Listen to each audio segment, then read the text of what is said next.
So what we got going on here, this is a just a G-body and a roll bar. Trick Chassis makes this one. As you can see, I already got the tabs welded on. So what we like to do is we'll go ahead and fit the bar in the car. You can see we'll angle cut them to fit the frame. We'll get everything fitted in the car, and then we'll come back and TIG our brackets on, kind of get center on the bar and get everything kind of TIGged in place, and then I'll show you how it goes back in the car.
Got it.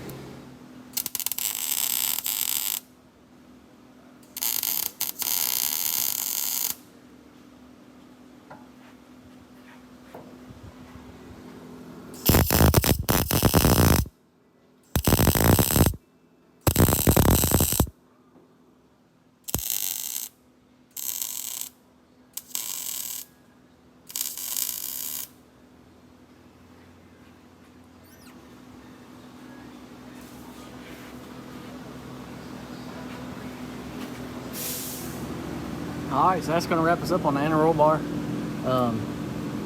What we like to do on these basically is, with the driver in it, set it on the ground. You want to kind of always start off with the links neutral. Just set them neutral first, which is basically no preload. You can do either side.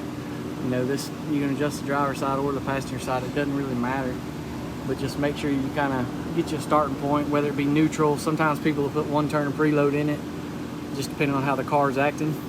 But that's just kind of, basically you can kind of help how the car drives. Like if the car's going left or the car's going right, you can adjust some of that out with the anti-roll bar preload. So that's basically it installed. Like I said, it's a Trick Chassis bar.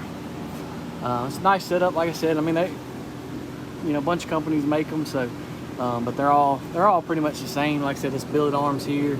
This one does have the bigger adjusters, bigger high joints and everything, so it's a little bit stronger. But kind of straightforward install, but hopefully that helps if y'all have any questions on any of it.